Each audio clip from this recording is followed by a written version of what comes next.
আসসালামু আলাইকুম রাহমাতুল্লাহি ওয়া বারাকাতুহু।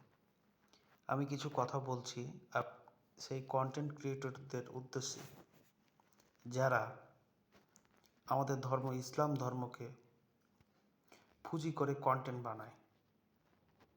তারা ইসলামটাকে তাদের কন্টেন্টে ইউজ করে তাদের বিজনেসের ক্ষেত্রে। যেমন অনেকে বলে যে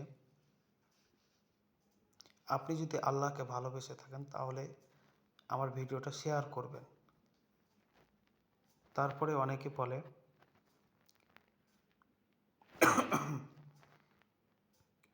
মানে ইসলামের দোহাই দিয়ে শেয়ার চায় তারা। ইসলাম কি এটা আমাদের শিখাচ্ছে বলেন তো? ইসলাম কি এটা শিখিয়েছে?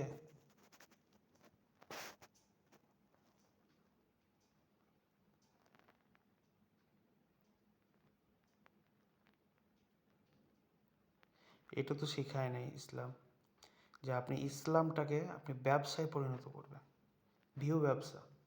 নাউজুবিল্লাহ। হ্যাঁ, আপনি প্রচার করতে পারেন, সেটা আল্লাহর জন্য প্রচার করতে পারবেন, একমাত্র আল্লাহর জন্য।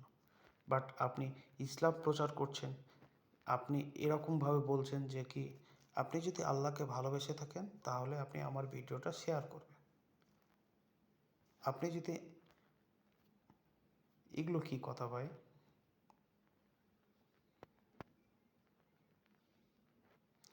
আমি এর তীব্র নিন্দা এবং প্রতিবাদ জানাচ্ছি। ইসলাম আমাদের ধর্ম, সেটা একমাত্র আল্লাহ তাআলার জন্য।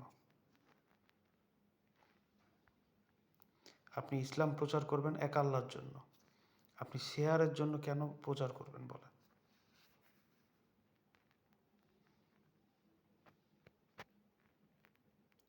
জিনিসটা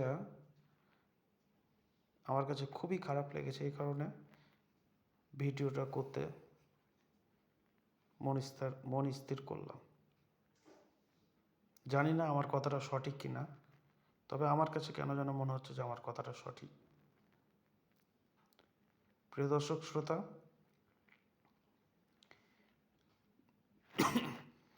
আপনারা যারা এই ধরনের কন্টেন্ট ক্রিয়েটর আছে, যারা এই কাজ করে, তাদেরকে সতর্ক করে দেন প্লিজ। ইসলাম আল্লাহ তাআলার মনোনীত একটা ধর্ম, জীবন ব্যবস্থা। এই ইসলাম ধর্ম পালন করতে হবে একমাত্র আল্লাহ তাআলার জন্য। ইসলাম প্রচার করতে হবে সেটা আল্লাহ তাআলার জন্য।